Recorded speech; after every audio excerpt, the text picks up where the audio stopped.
Hello everyone, welcome to a new lesson, a new topic, lesson M3, CM3. Intermediaries in the new issue market. Slightly large topic, we'll cover this topic in two sessions, part A and part B. നമുക്കറിയാം ഒരു new issue എന്ന് പറയുന്നത് ഒരു പുതിയ share issue. ഇത് ഒരു കമ്പനിക്ക് നേരിട്ട് നടത്താവുന്ന ഒരു കാര്യം ആയിട്ട് നമ്മൾ കരുതാൻ പാടില്ല. കമ്പനിയും ഇൻവെസ്റ്റേഴ്സും തമ്മിൽ ബന്ധപ്പെടുമ്പോൾ ഇതിനിടയിൽ ഒരുപാട് ഇടനിലക്കാരുണ്ട്, അല്ലെങ്കിൽ ഇന്റർമീഡിയറീസ് ഉണ്ട്. ഈ ഇന്റർമീഡിയറീസിന്റെ റോള് വളരെ ക്രൂഷ്യലാണ് ഒരു പബ്ലിക് ഇഷ്യൂ സക്സസ്ഫുൾ ആക്കുന്നതിൽ. ആരൊക്കെയാണ് ഈ ഇന്റർമീഡിയറീസ്, എന്തെല്ലാമാണ് അവരുടെ ജോലികൾ, അവരുടെ റെഗുലേഷൻ എന്തൊക്കെയാണ് എന്നുള്ളതിനെ കുറിച്ചുള്ള ഒരു ഓവർവ്യൂ ആണ് ഈ ക്ലാസ്സിലും പാർട്ട് എയിലും അടുത്ത ക്ലാസ് പാർട്ട് ബിയിലുമായിട്ട് നമ്മൾ കാണാൻ പോകുന്നത്. ഓക്കെ, ആദ്യത്തേത് managers to the issue. Now public issue is a slightly complicated activity. വളരെ ഈസി ആയിട്ട് നമുക്ക് ചെയ്യാവുന്ന ഒരു കാര്യമല്ല. സ്വാഭാവികമായിട്ട് when there is a level of complication involved, then it needs to be managed.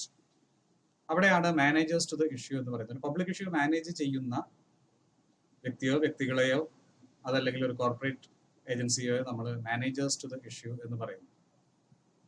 സാധാരണഗതിയിൽ ഇവർ ഈ പബ്ലിക് ഇഷ്യൂ മാനേജ് ചെയ്യുന്നത് ഇഷ്യൂ നടത്തുന്ന കമ്പനിക്ക് വേണ്ടിയാണ്. ആരാണ് ഷെയർ ഇഷ്യൂ നടത്തുന്നത് അല്ലെങ്കിൽ ഡിബഞ്ചർ ഇഷ്യൂ നടത്തുന്നത്, ആ ഒരു സ്ഥാപനത്തിന് വേണ്ടിയാണ് സാധാരണഗതിയിൽ മാനേജേഴ്സ് ടു ദ ഇഷ്യൂ ജോലി ചെയ്യുന്നു. വാങ്ങുന്നവർക്ക് വേണ്ടിയും ചെയ്യുന്നുണ്ട്. നമ്മളുടെ ഇവിടുത്തെ പോയിന്റിൽ നമ്മൾ കൂടുതലും നമ്മൾ ചിന്തിക്കുന്നത് മാനേജേഴ്സ് ടു ദ ഇഷ്യൂ ഒരു ഷെയർ ഇഷ്യൂ ചെയ്യുന്ന ആൾക്കാർക്ക് വേണ്ടി എന്തെല്ലാം ചെയ്യുന്നു എന്നുള്ളൊരു റോളിലാണ് ചേട്ടാണ്.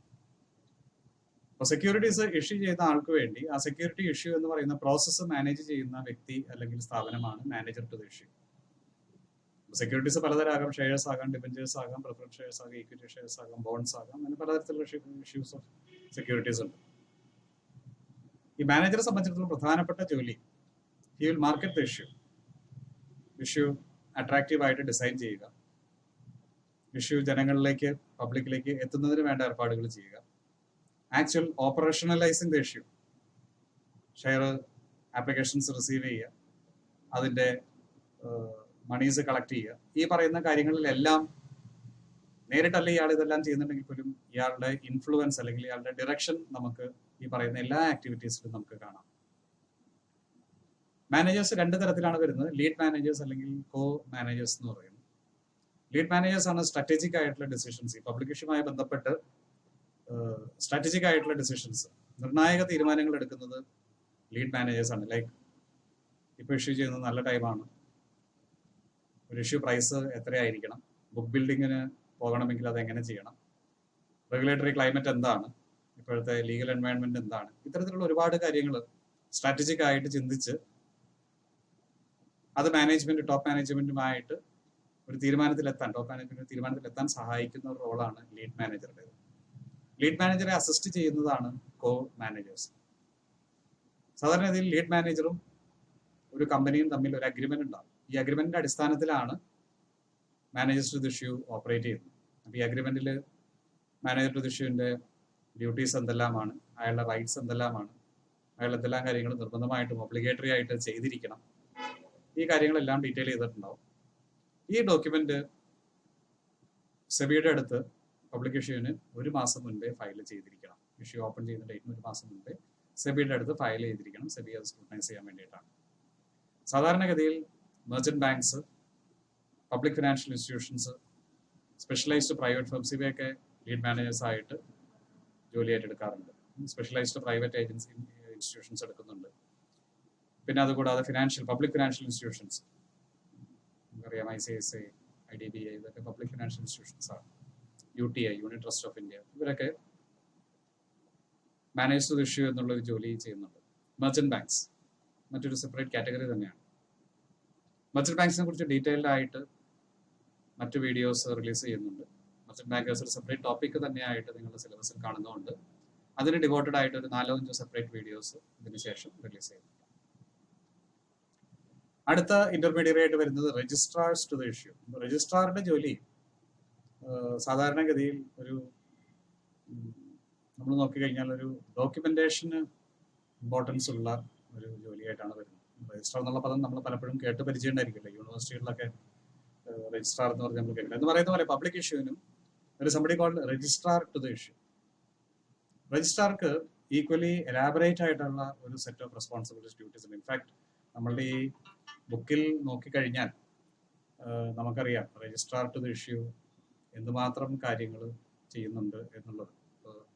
ഒരു ഈ പിപിടിയിൽ തന്നെ നോക്കിക്കഴിഞ്ഞാൽ, ഈ ക്ലാസ്സിൽ തന്നെ നോക്കിക്കഴിഞ്ഞാൽ ഏകദേശം 2, 3, 4 സ്ലൈഡ്സ് രജിസ്ട്രാർക്ക് വേണ്ടി മാത്രമായിട്ട് ഡിവൈഡ് ചെയ്തിട്ടുണ്ട്, ഡെഡിക്കേറ്റ് ചെയ്തിട്ടുണ്ട്.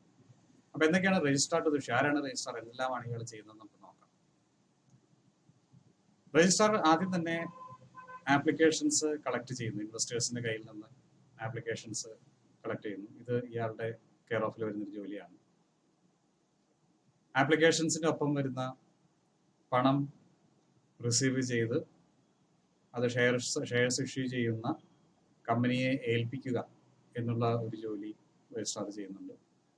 ഇതുകൂടാതെ സ്ഥാപനത്തെ സെക്യൂരിറ്റീസിന്റെ അലോട്ട്മെന്റിന്റെ ബേസിസ് എന്താണ്, പല ബേസിസ് ഉണ്ടായിരിക്കും. ഒന്ന് ഇൻസ്റ്റിറ്റ്യൂഷണൽ ഇൻവെസ്റ്റേഴ്സിന് എത്ര കൊടുക്കണം, അല്ലെങ്കിൽ ആപ്ലിക്കേഷൻ ഇത്ര നമ്പർ ചോദിച്ചവർക്ക് ഇത്ര എണ്ണം കൊടുക്കണം, 100 ചോദിച്ചവന് 10 കൊടുക്കണം, 500 ചോദിച്ചവന് പകുതി കൊടുക്കണം. അപ്പൊ ഇങ്ങനെയുള്ള ബേസിസ് ഫോർ അലോട്ട്മെന്റ്, എന്ത് അടിസ്ഥാനത്തിലാണ് നിങ്ങളുടെ ഷെയർ അലോട്ട്മെന്റ് നടത്തുക, determine the basis of allotment of the issue. This is yet another point. Then finalize the list of persons to whom the securities are to be issued. നമ്മൾ അലോട്ട്മെന്റിന് ഒരു basis തയ്യാറാക്കി കഴിഞ്ഞാൽ ആ basis പ്രകാരം നമ്മൾ securities issue ചെയ്യേണ്ട ആൾക്കാരുടെ list തയ്യാറാക്കുക. അപ്പൊ ആദ്യം നമ്മൾ ബേസിസ് ഓഫ് അലോട്ട്മെന്റ് ഡിസൈഡ് ചെയ്തു.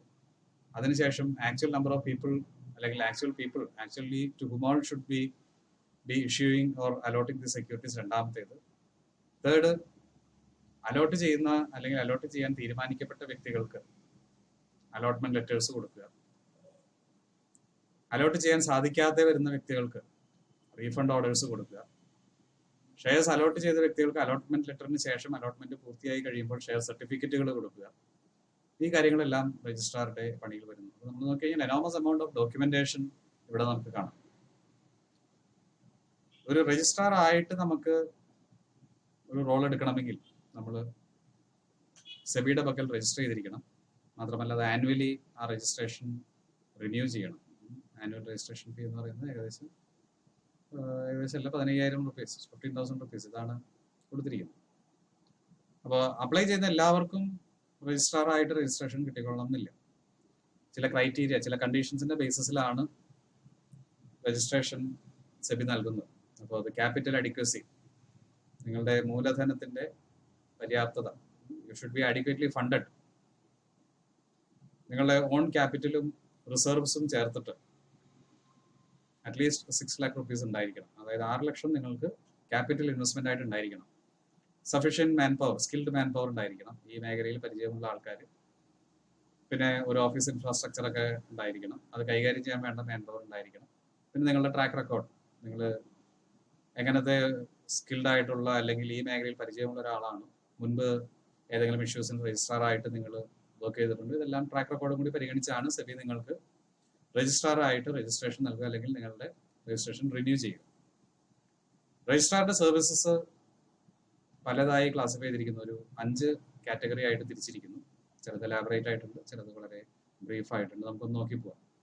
മെയിനായിട്ട് നമ്മൾ നോക്കിക്കഴിഞ്ഞാൽ ഇഷ്യൂവിന് മുൻപ് തുടങ്ങി ഷെയർസ് അലോട്ട് ചെയ്തതിന് ശേഷം വരെ രജിസ്ട്രാറുടെ ജോലികൾ നീളുന്നു. അതായത് pre issue, issue, pre allotment, allotment, post allotment. ശ്രദ്ധിക്കുക, pre issue, issue, pre allotment, allotment, post allotment. അപ്പൊ അലോട്ട്മെന്റിന് മുൻപ്, അലോട്ട്മെന്റ്, അലോട്ട്മെന്റിന് ശേഷം, അത് സെക്കൻഡ് സൈഡ്. ഫസ്റ്റ് സൈഡിൽ pre issue, actual issue. Okay, ഇനി pre issue services. Pre issue സർവീസസിൽ ഇഷ്യൂവിന് മുൻപ് രജിസ്ട്രാർ റെഡി ആക്കേണ്ട കാര്യങ്ങൾ എന്തെല്ലാമാണെന്ന് നമുക്ക് നോക്കാം. അപ്പൊ ഇഷ്യൂവിന് മുൻപ് പരമപ്രധാനമായിട്ടുള്ള കാര്യം ആപ്ലിക്കേഷൻ ഫോം വേണം, അല്ലെ? എന്നാൽ മാത്രമല്ലേ ആൾക്കാർക്ക് അപ്ലൈ ചെയ്യാൻ സാധിക്കുള്ളൂ. അപ്പോൾ preparation of the draft application form, application ഫോമിന്റെ ഒരു ഡ്രാഫ്റ്റ് പ്രിപ്പയർ ചെയ്യുക. ഫൈനലല്ല, അപ്രൂവലിന് പ്ലേസ് ചെയ്യാൻ വേണ്ടിയിട്ട് ഫൈനലൈസ് ചെയ്യുന്ന ഒരു ഡ്രാഫ്റ്റ് പ്രിപ്പയർ ചെയ്യുക. രണ്ടാമതായിട്ട് ഈ ആപ്ലിക്കേഷൻ ഫോം കിട്ടിക്കഴിഞ്ഞ ആൾക്കാർ ഈ ആപ്ലിക്കേഷൻ ഫോം എവിടെ കൊണ്ടുവരും? ആപ്ലിക്കേഷൻ ഫോം കളക്ട് ചെയ്യാനുള്ള സ്ഥലങ്ങൾ എവിടെ? ബാങ്കുകളാണ്, അതിൽ മറ്റേതെങ്കിലും സ്ഥാപനങ്ങളാണ്, കമ്പനിയുടെ ബ്രാഞ്ചസിൽ ആക്സെപ്റ്റ് ചെയ്യാൻ സാധിക്കുന്നു. അപ്പോൾ ഐഡന്റിഫിക്കേഷൻ ഓഫ് കളക്ഷൻ സെന്റേഴ്സ്, എവിടെയെല്ലാം നിങ്ങൾക്ക് ആപ്ലിക്കേഷൻസ് റിസീവ് ചെയ്യാം. ആപ്ലിക്കേഷൻ റിസീവ് ചെയ്താൽ മാത്രം പോരാ, ആപ്ലിക്കേഷനൊപ്പം മണീസ് വിൽ കം ഇൻ. പണം പല രൂപത്തിൽ വരും. ക്യാഷ് ആയിട്ട് വരും, ഇപ്പൊ ക്യാഷ് ആയിട്ട് പാടില്ല, ചെക്സ് ആയിട്ടാണ്, ചെക്കായിട്ട് വരാം, ഇൻസ്ട്രുമെന്റ്സ് ഡ്രാഫ്റ്റ് ആയിട്ട് വരാം. അപ്പോൾ പല രീതിയിൽ പണം വരും. അപ്പോൾ ഈ പണം വരുമ്പോൾ അത് കളക്ട് ചെയ്യാനുള്ള കളക്ഷൻ അക്കൗണ്ട്സ് ഈ കളക്ഷൻ സെന്ററുകളുടെ അടുത്ത പ്രദേശങ്ങളിൽ തന്നെ ഓപ്പൺ ചെയ്യണം. ഈ കളക്ഷൻ അക്കൗണ്ട്സ് ഓപ്പൺ ചെയ്യുന്ന ബാങ്കുകൾക്ക് ആപ്ലിക്കേഷൻ ഫോമും പേയ്മെന്റും റിസീവ് ചെയ്യുന്നത് എങ്ങനെയാണ്, അല്ലെങ്കിൽ റിസീവ് ചെയ്യുമ്പോൾ എന്തെല്ലാം കാര്യങ്ങൾ ചെയ്യണം, റിസീവ് ചെയ്ത പണം എങ്ങനെ കമ്പനിയിലേക്ക് ട്രാൻസ്ഫർ ചെയ്യണം, ആഴ്ചയിൽ ഒരിക്കലാണോ, ഡെയിലി അപ്ഡേഷൻ ഉണ്ടോ, ഈ കാര്യങ്ങളെല്ലാം ഇൻസ്ട്രക്ട് ചെയ്യണം. അതുമാത്രമല്ല,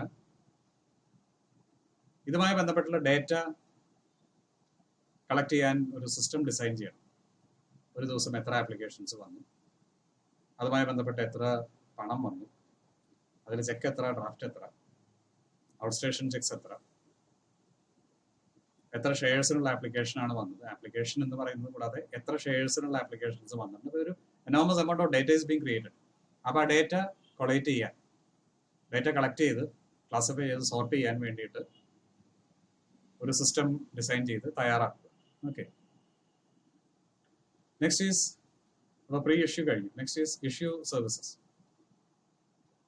അപ്പോൾ കളക്ഷൻ ഫിഗേഴ്സ് ഡെയിലി മോണിറ്റർ ചെയ്യുക. നമ്മൾ നേരത്തെ പറഞ്ഞു, we have designed A system for monitoring collection.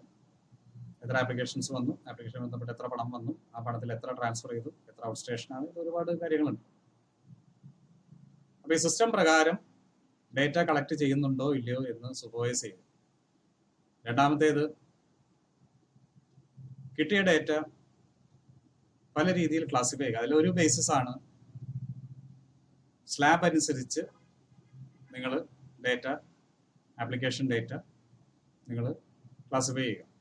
Slab എന്ന് പറയുമ്പോൾ 500 to 1000 ഷെയർസ് ആപ്ലിക്കേഷൻ, 500 മുതൽ 1000 ഷെയർ വരെ അപ്ലൈ ചെയ്യുന്നവർ ഒരു സ്ലാബാണ്.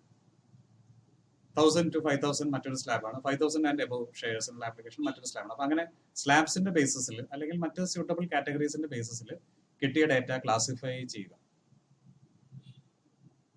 ഈ കിട്ടിയ ഡേറ്റ ഇഷ്യൂ നടത്തുന്ന കമ്പനിയെയും അതിന്റെ ലീഡ് മാനേജറായ മെർച്ചന്റ് ബാങ്കറെയും അപ്പോൾ അറിയിക്കുക. അപ്പോൾ ഇവിടെ ഡേറ്റ കളക്ഷൻ മോണിറ്റർ ചെയ്യുക, ആ കിട്ടിയ ഡേറ്റ ക്ലാസിഫൈ ചെയ്യുക, ക്ലാസിഫൈ ചെയ്ത ഡേറ്റ കമ്പനിയെയോ അതിന്റെ ലീഡ് മാനേജറെയോ കറക്റ്റ് ടൈമുകളിൽ അറിയിക്കുക.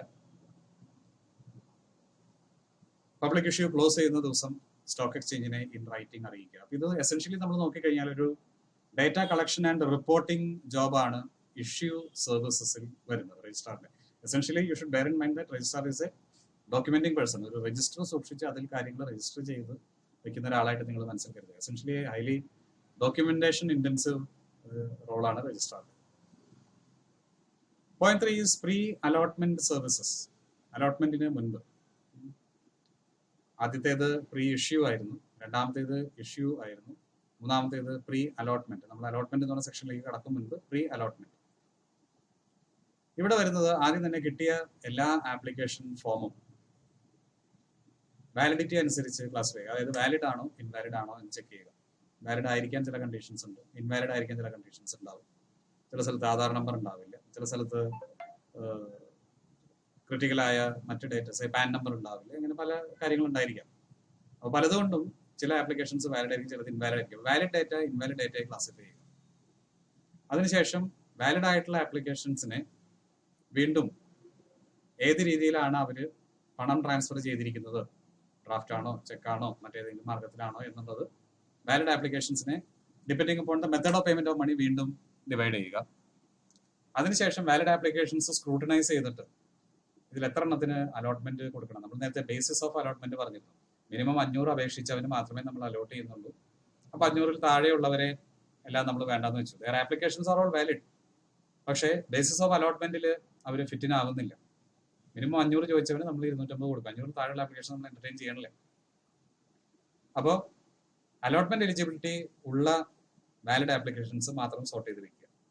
അതിനുശേഷം ബേസിസ് ഓഫ് അലോട്ട്മെന്റ് പ്രകാരം ഈ അലോട്ട്മെന്റ് ഫൈനലൈസ് ചെയ്യുക. അപ്പോൾ ബേസിസ് ഓഫ് അലോട്ട്മെന്റ് തീരുമാനിക്കും മുന്നേ സ്റ്റോക്ക് എക്സ്ചേഞ്ച് റൂൾസ് അനുസരിച്ചൊക്കെയാണ് നമ്മൾ ബേസിസ് ഓഫ് അലോട്ട്മെന്റ് ചെയ്യാവും. അടുത്ത സ്റ്റെപ്പിൽ ഈ ബേസിസ് ഓഫ് അലോട്ട്മെന്റ് അനുസരിച്ച് ആർക്കൊക്കെ ഷെയർസ് അലോട്ട് ചെയ്യണം എന്നുള്ളത് തീരുമാനിക്കും. അവസാനം അലോട്ട് ചെയ്ത ആപ്ലിക്കൻസിന്റെ എണ്ണം എടുക്കുക, അലോട്ട് ചെയ്യാതെ റിജക്റ്റ് ചെയ്ത ആപ്ലിക്കൻസിന്റെ എണ്ണം എടുക്കുക, ടോട്ടൽ ആപ്ലിക്കേഷൻസ് റിസീവ്ഡ് ആയിട്ട് ഇത് മാച്ച് ചെയ്ത് പോകുന്നുണ്ടോ എന്ന് നോക്കുക. സ്വാഭാവികമായിട്ട് ഇതിൽ ഇൻവാലിഡ് ആയിട്ടുള്ള ആപ്ലിക്കേഷൻസ് നമ്മൾ റിജക്ട് ചെയ്യുന്നുണ്ടായിരിക്കും. അപ്പോൾ അലോട്ട് ചെയ്യപ്പെടുന്ന ആപ്ലിക്കേഷൻസിന്റെയും റിജക്ട് ചെയ്യുന്ന ആപ്ലിക്കേഷൻസിന്റെയും കണക്ക് സെപ്പറേറ്റ് എടുത്ത് ടോട്ടൽ നമ്പർ ഓഫ് ആപ്ലിക്കേഷൻസ് ആയിട്ട് ടാലി ചെയ്യുക. Essentially this is also A documentation mechanism, ഒരു ഡോക്യുമെന്റേഷൻ റോളാണ്, അല്ലെങ്കിൽ ഒരു കണക്കുകൾ മാച്ച് ആകുന്നുണ്ടോ എന്നുള്ളൊരു റോളാണ് പ്രീ അലോട്ട്മെന്റ് സർവീസസിൽ വരുന്നത്. അടുത്തത് അലോട്ട്മെന്റ് സർവീസ്. അലോട്ട്മെന്റ് സർവീസിൽ പ്രധാനപ്പെട്ട കാര്യം, നിങ്ങൾ ഷെയർസ് അലോട്ട് ചെയ്യുമ്പോൾ സെബിയുടെ ഗൈഡ് ലൈൻ അനുസരിച്ച് 50% allotment should happen to small investors. ഇതൊരു ക്രൂഷ്യൽ പോയിന്റ് ആണ് എന്ന് മനസ്സിലാക്കണം. അതനുസരിച്ചാണ് അലോട്ട്മെന്റ് നടത്തുന്നത് എന്ന് രജിസ്ട്രാർ ഉറപ്പുവരുത്തണം. 50% ഒരു ഇഷ്യൂവിന്റെ ഷെയർസ് സ്മോൾ ഇൻവെസ്റ്റേഴ്സിന് പോകണം, അല്ലാതെ ഇൻസ്റ്റിറ്റ്യൂഷണൽ ഇൻവെസ്റ്റേഴ്സിനോ ബിഗ് ബയേഴ്സിനോ ബൾക്കിൽ ഷെയർസ് വാങ്ങുന്നവർക്ക് പോകാൻ ഇടവരുത്. 50% നിർബന്ധമായിട്ടും സ്മോൾ ഇൻവെസ്റ്റേഴ്സിന് പോകണം. അപ്പോൾ സ്മോൾ ഇൻവെസ്റ്റർ ആരാണ്? 1000 ഷെയറിന് വരെ അപ്ലൈ ചെയ്യുന്നവൻ സ്മോൾ ഇൻവെസ്റ്റർ ആണ്. അതിന് മേലെ അപ്ലൈ ചെയ്യുന്നവൻ സ്മോൾ ഇൻവെസ്റ്റർ അല്ല, ഇത് ലാർജ് ഇൻവെസ്റ്റർ. 50% ഷെയർസ് 1000 ഷെയറിൽ താഴെ വരുന്നവർക്കായിരിക്കണം എന്ന് രജിസ്ട്രാർ ഉറപ്പുവരുത്തണം. അപ്പൊ ഇതിന് വേണ്ട രീതിയിൽ വേണം അലോട്ട്മെന്റ് പ്ലാൻ ചെയ്യുന്നത്. ഇതാണ് ബേസിസ് ഓഫ് അലോട്ട്മെന്റ് നമ്മൾ പറഞ്ഞതുമായിട്ട് ഇത് കണക്റ്റഡ് ആണ്. അപ്പൊ അലോട്ട്മെന്റ് സർവീസസിൽ വരുന്ന രണ്ട് പ്രധാനപ്പെട്ട കാര്യം, issue of shares should be done in such a way that 50% of the shares go to small investors. അതായത് കമ്പനിയുടെ ഷെയർ ഹോൾഡിംഗ് വൈഡ്ലി സ്പ്രെഡ് ആയിരിക്കാൻ, സ്മോൾ ഇൻവെസ്റ്റേഴ്സ് ലാർജ് ഇൻവെസ്റ്റേഴ്സിന്റെ അടുത്ത് ഏറ്റുമുട്ടാൻ കഴിയാത്ത രീതിയിലുള്ളവരായതുകൊണ്ട് അവരുടെ പ്രൊട്ടക്ഷനും കൂടി വേണ്ടിയിട്ടാണ്, അവരുടെ ബെനിഫിറ്റിനും കൂടി വേണ്ടിയിട്ടാണ് ഈ ക്ലോസസ് സെബി വെച്ചിരിക്കുന്നത്. ഇത് നടപ്പിൽ വരുത്തേണ്ടത് രജിസ്ട്രാർ ആണ്. അടുത്തത് ലാസ്റ്റ് പോയിന്റ് ആയിട്ട് വരുന്നത് പോസ്റ്റ് അലോട്ട്മെന്റ് സർവീസസ്. അപ്പോൾ അലോട്ട്മെന്റ് ആയി കഴിഞ്ഞാൽ പിന്നെ രജിസ്ട്രാറിന്റെ ജോലി അലോട്ട്മെന്റ് ലെറ്റർ, ഷെയർ ഇഷ്യൂ ചെയ്യാൻ തീരുമാനിച്ചവർക്ക് അലോട്ട്മെന്റ് ലെറ്റർ, അല്ലാത്തവർക്ക് റീഫണ്ട് ലെറ്റർ പ്രിപ്പയർ ചെയ്യുക. പ്രിപ്പയർ ചെയ്ത അലോട്ട്മെന്റ് റീഫണ്ട് ലെറ്റർ സമയത്തിന് ഡെസ്പാച്ച് ചെയ്യുക. ലെറ്റർ പ്രിപ്പയർ ചെയ്താൽ മാത്രം പോരല്ലോ, ഡെസ്പാച്ച് ചെയ്യണമല്ലോ. അത് സാധാരണഗതിയിൽ സബ്സ്ക്രിപ്ഷൻസ് ക്ലോസ് ചെയ്തതിന് ശേഷം 78 ഡേയ്സിന് 2 മാസവും 10 ദിവസത്തിനുള്ളിൽ ഈ ഡെസ്പാച്ച് നടന്നിരിക്കണം. അതിനുശേഷം ഇതുമായി ബന്ധപ്പെട്ടുള്ള സർവ്വരേഖകളും കമ്പനിക്ക് അപ്രൂവലിന് കൊടുക്കുക. അലോട്ട്മെന്റുമായി ബന്ധപ്പെട്ടും റീഫണ്ടുമായി ബന്ധപ്പെട്ടും ട്രാൻസാക്ഷൻസ് നടന്നതിൻ്റെ എല്ലാ ഡോക്യുമെന്റ്സും കമ്പനിക്ക് അപ്രൂവലിന് കൊടുക്കുക. ഇത് കൂടാതെ മറ്റു ചില ഇന്റർമീഡിയറീസ് ഷെയർ ഇഷ്യൂയിൽ വരുന്നുണ്ട്. അണ്ടർ റൈറ്റിംഗ്, ബ്രോക്കേഴ്സ്, ബാങ്കേഴ്സ്, ഇങ്ങനെ കുറേ പേര് വരുന്നുണ്ട്. ഇവരെ കുറിച്ച് നമ്മൾ അടുത്ത ലെസണിൽ പഠിക്കും. സെക്ഷൻ ബിയിൽ നമ്മൾ പഠിക്കുന്നുണ്ട്. ഇത്തരക്കാർക്കുള്ള പേയ്മെന്റ്സ് എൻഷുർ ചെയ്യുക. അപ്പോൾ ബ്രോക്കറേജ് ഉണ്ട്, അണ്ടർ റൈറ്റിംഗ് കമ്മീഷൻ ഉണ്ട്. ഇതുമായി ബന്ധപ്പെട്ടുള്ള ഡോക്യുമെന്റ്സും കമ്പനിക്ക് ഹാൻഡ് ഓവർ ചെയ്യുക. അടുത്ത പോയിന്റ് ആണ് ഷെയർസ് സ്റ്റോക്ക് എക്സ്ചേഞ്ചിൽ ലിസ്റ്റിങ്ങിന് കൊടുക്കുക. ലിസ്റ്റിംഗ് എന്ന് പറഞ്ഞാൽ ട്രേഡിങ്ങിന് വേണ്ടി നമ്മുടെ കമ്പനിയുടെ ഷെയർസ് ഒരു സ്റ്റോക്ക് എക്സ്ചേഞ്ചിൽ എൻറോൾ ചെയ്യുന്നതിന് നമ്മൾ ലിസ്റ്റിംഗ് എന്ന് പറയുന്നത് ഡീറ്റെയിൽ ആയിട്ട് നമ്മൾ ലിസ്റ്റിംഗ് പഠിക്കുന്നുണ്ട്. അതായത് പബ്ലിക്കലി ട്രേഡ് ചെയ്യാൻ വേണ്ടിയിട്ട് സ്റ്റോക്ക് എക്സ്ചേഞ്ചിൽ നമ്മുടെ ഷെയർസ് നമ്മൾ ഏൽപ്പിക്കുന്നതിന് നമ്മൾ ലിസ്റ്റിംഗ് എന്ന് പറയുന്നത്, listing on A stock exchange വിശദമായിട്ട് നമ്മൾ പഠിക്കുന്നുണ്ട് ലേറ്റർ. സോ ഈ ലിസ്റ്റിങ്ങിന് വേണ്ട കാര്യങ്ങൾ ചെയ്യുക. അവസാനത്തേത് അലോട്ട്മെന്റിന്റെ ലെറ്ററൊക്കെ കഴിഞ്ഞു, ഫുള്ളി പെയ്ഡപ്പ് ആയി കഴിയുമ്പോൾ ഷെയർ സർട്ടിഫിക്കറ്റുകൾ അല്ലെങ്കിൽ ഡിബഞ്ചർ സർട്ടിഫിക്കറ്റുകൾ അതാത് പാർട്ടികൾക്ക് അയച്ചു കൊടുക്കുക. അപ്പോൾ ഇത്രയുമാണ് ഒരു രജിസ്ട്രാറുടെ ജോലി. നമുക്ക് കേൾക്കുമ്പോൾ തന്നെ അറിയാം, slightly elaborate job of registrar. ഇപ്പം 2 പ്രധാനപ്പെട്ട ഇന്റർമീഡിയറ്റ്സ് നമ്മൾ ഈ ക്ലാസ്സിൽ കണ്ടു. ഒന്ന് managers to the issue and second is registrar. Managers to the ഇഷ്യൂവിനെ കുറിച്ച്, അതിൽ മെർച്ചന്റ് ബാങ്കറെ കുറിച്ച് സെപ്പറേറ്റ് ആയിട്ട് സ്പെസിഫിക് ആയിട്ട് മറ്റു വീഡിയോസിൽ വരുന്നുണ്ട്. രജിസ്ട്രാറെ കുറിച്ച് ഡീറ്റെയിൽ ആയിട്ട് നമ്മൾ ഇവിടെ പഠിച്ചു. അടുത്ത ക്ലാസ്സിൽ നമ്മൾ മറ്റ് 3-4 ഇന്റർമീഡിയറീസ് പഠിക്കും. ഈ ഇന്റർമീഡിയറീസ് ബ്രോക്കേഴ്സ് വരുന്നുണ്ട്, അണ്ടർ റൈറ്റേഴ്സ് വരുന്നുണ്ട്. ഇത് കൂടാതെ വേറെ 1-2 ഇന്റർമീഡിയറീസ് കൂടി നമ്മൾ ഇതിന്റെ പാർട്ട് ബിയിൽ നമ്മൾ പഠിക്കുന്നതായിരിക്കും. Until we meet up for part B of intermediates to new issue. Goodbye and thanks for joining.